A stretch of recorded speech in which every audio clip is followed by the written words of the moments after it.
One of the biggest myths about the Israel-Palestine conflict is that it's been going on for centuries, all about ancient religious hatreds. In fact, while religion is involved, conflict's mostly about two groups of people who claim the same land, and it really only goes back about a century to the early 1900s. Around then, the region along the eastern Mediterranean we now call Israel-Palestine, been under Ottoman rule for centuries, was religiously diverse, including mostly Muslims and Christians, also a small number of Jews who lived generally in peace. It was changing in two important ways. First, more people in the region were developing a sense of being not just ethnic Arabs, but Palestinians, a distinct national identity. At the same time, not so far away in Europe, more Jews were joining a movement called Zionism, which said that Judaism was not just a religion, but a nationality, one that deserved a nation of its own. And after centuries of persecution, many believed a Jewish state was their only way of safety and saw their historic homeland in the Middle East as their best hope for establishing it. In the first decades of the 20th century, tens of thousands of European Jews moved there. After World War I, the Ottoman Empire collapsed, and British and French empires carved up the Middle East, the British taking control of a region it called the British Mandate for Palestine. At first, the British allowed Jewish immigration, but as more Jews arrived, settling into farming communities, tension between Jews and Arabs grew. Both sides committed acts of violence, and by the 1930s, the British began limiting Jewish immigration. In response, Jewish militias formed to fight both the local Arabs and to resist British rule. Then came the Holocaust, leading many more Jews to flee Europe for British Palestine and galvanizing much of the world in support of a Jewish state. In 1947, as sectarian violence between Jews and Arabs there grew, the United Nations approved a plan to divide British Palestine into two separate states. One for Jews, Israel, and one for Arabs, Palestine. The city of Jerusalem, where Jews, Muslims, and Christians all have holy sites, was to become a special international zone. The plan was meant to give Jews a state, to establish Palestinian independence, and to end the sectarian violence that the British could no longer control. The Jews accepted the plan, and they declared independence as Israel. But Arabs throughout the region saw the UN plan as just more European colonialism trying to steal their land. Many of the Arab states, who had just recently won independence themselves, declared war on Israel in an effort to establish a unified Arab Palestine where all of British Palestine had been. The new state of Israel won the war. But in the process, they pushed well past their borders under the UN plan, taking the western half of Jerusalem and much of the land that was to have been part of Palestine. They also expelled huge numbers of Palestinians from their homes, creating a massive refugee population whose descendants today number about 7 million.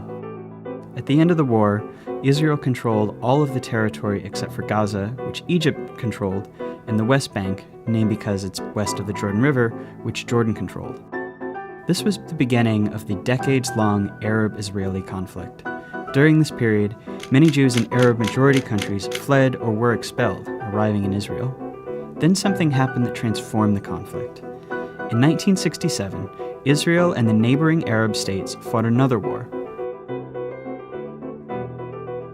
When it ended, Israel had seized the Golan Heights from Syria, the West Bank from Jordan, and both Gaza and the Sinai Peninsula from Egypt. Israel was now occupying the Palestinian territories, including all of Jerusalem and its holy sites.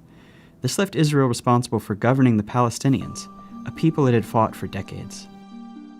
In 1978, Israel and Egypt signed the US-brokered Camp David Accords.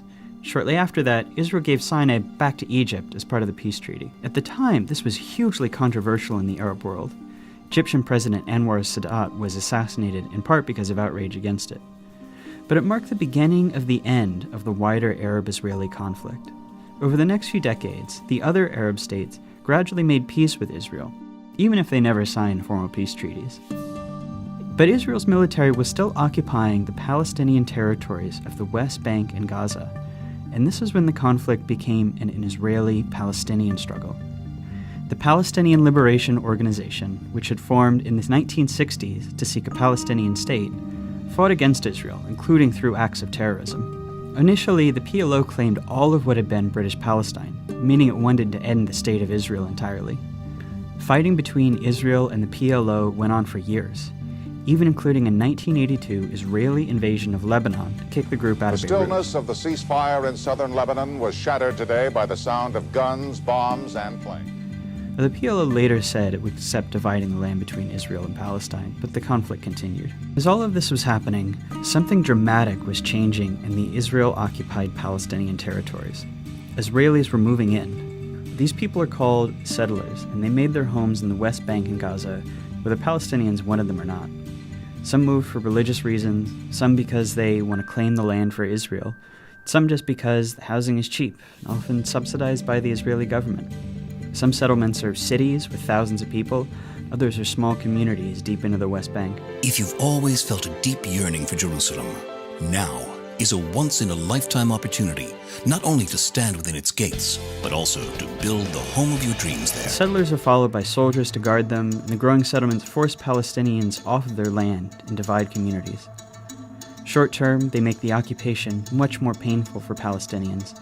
Long term, by dividing up Palestinian land, they make it much more difficult for the Palestinians to ever have an independent state. Today, there are several 100,000 settlers in occupied territory, even though the international community considers them illegal. By the late 1980s, Palestinian frustration exploded into the Intifada, which is the Arabic word for uprising. It began with mostly protests and boycotts, but soon became violent. Israel responded with heavy force. A couple hundred Israelis, over 1,000 Palestinians died in the First Intifada. Around the same time, a group of Palestinians in Gaza, who considered the PLO too secular, too compromise-minded, created Hamas, a violent extremist group dedicated to Israel's destruction. By the early 1990s, it's clear that Israelis and Palestinians have to make peace. The leaders from both sides signed the Oslo Accords.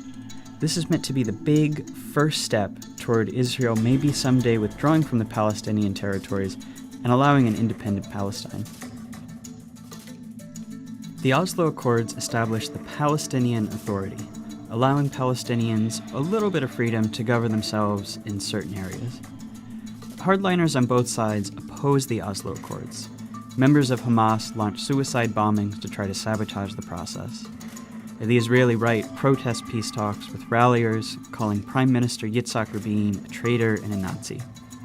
Not long after Rabin signs the second round of Oslo Accords, a far-right Israeli shoots him to death in Tel Aviv. This violence showed how extremists on both sides can use violence to derail peace, keep a permanent conflict going as they seek the other side's total destruction. That's a dynamic that's been around ever since.